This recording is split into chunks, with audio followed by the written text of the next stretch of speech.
Ini gila, semua bola dilari, benar-benar diajari main bola kita. Jadi untuk gue belajar banyak dari match ini untuk ke pemain kita.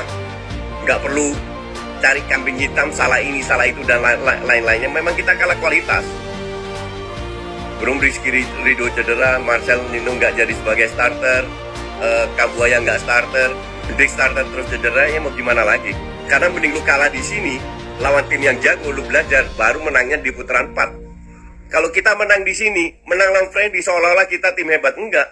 Ini pelajaran yang bagus ini. Sebelum lanjut, yang aku cinta dan dukung timnas harus subscribe. Yang subscribe rezekinya bakal lancar setiap hari. Saya tidak menyangka, Bung, di babak pertama kita langsung dikasih 3 gol. Rasanya lini pertahanan kita betul-betul tak berkutik sama sekali, Bung Toel. Realita ya, Bung ya? Iya, ini analisis yang bercanda dulu apa boleh harus langsung dulu nih? Yang serius boleh, straight to the point Oke. saja, Bung Toel. Kalau bercandanya mungkin keberatan Rolex, itu bercanda. Wah. Ini Biar tetap cari-cari, membumi. cari. Saya nggak ikut-ikut, kalau itu nggak Biar ikut-ikut. tetap membumi kan. Kalau analisis serius sekarang, analisis serius memang kalah kelas. Menyangka nggak kalah 6 gol, tentu tidak. Saya berpikir kalah 2 nih, 2 gol kebobolan iyalah. Jadi kalau kalah sih ya kepikiran, tapi nggak sampai 6. Tapi poin yang mau saya sampaikan adalah inilah kebenaran sepak bola yang tidak terbantahkan. Jepang bisa sampai di kelas itu karena sebuah proses panjang kan. Proses panjang yang bisa mereka lalui gitu loh. Jadi kalau bahasa sederhananya gini, kalau kita berhitung, dia itu berhitung dari 1, 2, 3, 4, 5, 6, 7, 8, 9. Katakanlah kita kasih angka 9 hari ini. Dia jalani itu proses 1, 2, 3, 4, 5, 6. Kalau kita dengan akselerasi yang dilakukan lewat timnas kita kan langsung ngitungnya 6, 7 gitu loh. Mudah-mudahan paham dengan analogi sederhana ini. Artinya apa? Itulah balik lagi, kebenaran sepak bola tidak terbantahkan. Jepang itu bermain dengan Japan Ways-nya yang sudah dia temukan. Kalau bisa baca tadi Jepang bagaimana bermain, ini bacaan saya. Ini dugaan saya. Tapi kalau ini benar, hari ini saya ngomong di catatan demokrasi, catat ya. Tadi Wataru Endo main, kapten Jepang sesungguhnya, Persis. Liverpool. Sebelumnya kapten di Stuttgart, dia di Bundesliga. Bayangin orang Jepang jadi kapten di klub Bundesliga di Stuttgart. Sekarang main di Liverpool. Statusnya masih kapten, tapi siapa kapten tadi diberikan? Takefusa Kubo. Artinya dia sebetulnya pertandingan tadi bicara tentang masa depan. Apakah Hajime Moriyasu akan seterusnya? Menurut saya 2026 ini adalah panggung terakhir Moriyasu. Prediksi saya catat. Setelah Moriyasu, pelatih berikutnya adalah Makoto Hasebe, legenda Jepang yang sebelumnya kapten Jepang, yang juga jadi legend di Eintracht Frankfurt, main di Bundesliga. Sekarang posisinya asisten pelatih. Sama seperti 2018, waktu itu Moriyasu jadi asisten pelatih Akira Nishino. Jadi kita menghadapi lawan yang sudah berhitung tadi. Ngitungnya udah dari 1, 2, 3, 4, 5, 6, 7, 8, 9. Maksudnya tidak jalur potong kompas gitu? Yes. Maksud saya itulah penjelasan dari kalah kelas. Itulah penjelasan dari kebenaran sepak bola itu tak terbantahkan gitu. Ketika lu kalah, tapi lu kalahnya sama tim yang memang lu tahu bahwa kualitas lu lagi belum di situ.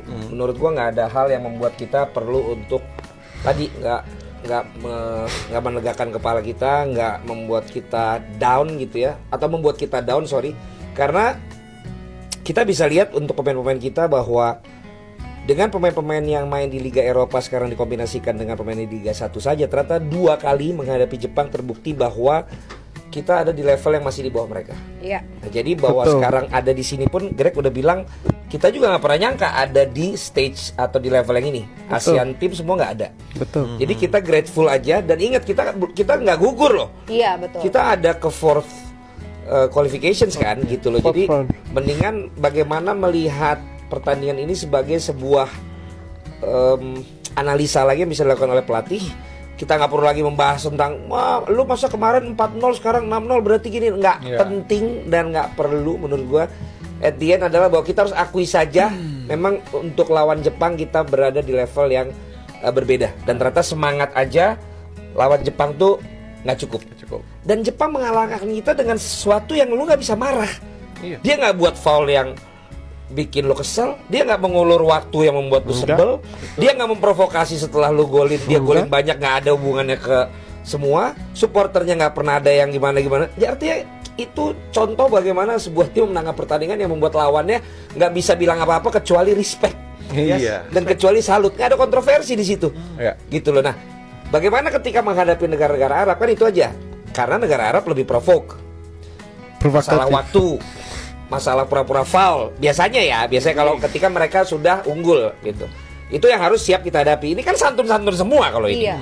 Ya kan? Bagaimana menghadapi yang seperti itu. Terus catatan kita sekarang lumayan kalau lawan negara Arab. Kemarin menang lawan Bahrain. Di Bahrain juga sempat harus hampir menang. Sama Arab kita seri terus kita menang. Artinya level of confidence-nya harus dibawa ke situ. Jangan ke pertandingan ini. Iya. Gitu loh, sehingga kita datang ke sana nanti di kualifikasi grup keempat mungkin lebih banyak kumpulnya, tapi lebih serius latihannya. Betul. Gitu, sehingga Agree. relaksasi oke, tapi tetap harus muatannya tuh harus benar-benar kita mau perang nanti dalam tanda kutip untuk do or die gitu kan. Ketika nanti menuju ke sana, ketika udah maksimal apapun hasilnya, gue yakin penonton kita akan respect lah. Tapi kita perlu lihat di lapangan tuh benar-benar. I can just say that Japan is a really good team and they deserve to win today. For us, it was a good moment to see where we are in Asia, what kind of level we can play. Yeah, we've seen that we're not there yet where we want to be, and I think we can be, but not at this time. Yeah, we made some mistakes. We learned from that, we have quite a young team as well. I think we have great potential. Yeah, the real potential to make it to the World Cup, but not even only that, to do great things, and to be a top country in Asia. And that's our goal, In October we have probably two of the most important games of our country so far. It's gonna be even a harder game than it was today. Well, we've had setbacks before already. At home we also lost from Asia, and then we had a great comeback against Saudi in November, where we needed to win, and we did quite convincingly. I'm not too worried about us being able to bounce back because I know we can do that. Yeah, this is football as well. We gave our everything, but today wasn't our day. But thank you for all the support, and we really appreciate it. And what I always say, we always fight for you, so we continue to do that. Alhamdulillah, meskipun tidak kecewa, tetapi secara keseluruhan timnas harus lebih banyak meningkatkan level kualitas, karena sepanjang 90 menit saya tidak melihat ada sedikit pressure atau ini. Jadi, tapi mudah-mudahan ada hikmahnya setelah ini, sehingga di babak playoff nanti akan memberikan yang terbaik. Dan tentang penyelamatan Emil, bangga meskipun saya tahu dia akan sedikit kecewa dengan ini, tapi insya Allah mudah-mudahan akan menjadi. Menurut yang perlu dievaluasi ini kan seperti apa nih ke Kak? Kalau saya melihat secara keseluruhan, tidak jarak terlalu jauh, jarak terlalu jauh antara satu dan sedikit malas. Kalau melihat penampilan Jepang yang ini, level kualitasnya mampu maju mundur dalam waktu cepat, dalam waktu yang itu stamina semua itu, waduh, udah jadi satu. Ya, mudah-mudahan Indonesia bisa mendekati level ini dalam waktu yang singkat. A great team. What else can I say? I'm very disappointed, of course, with the result. Also for the country, Indonesia, it's a deception, of course.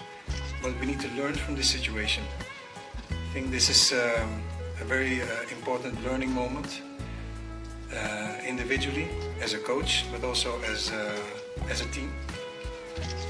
We need to learn from this situation. And what else can I say? I think that they deserve to win. We were unfortunate that the score isn't higher. But again, we have respect for Japan. A lot of qualities, automatisms. We studied Japan very good, but individually they have a lot of quality, and as a team as well, they dominated the game, and that's the honest thing. Everybody saw the game, and we need to respect that, and we need to learn from this, and that's the most important thing. In October, the matches are already waiting, so we need to plan and take this defeat to the next match and learn from it and come better out of this situation.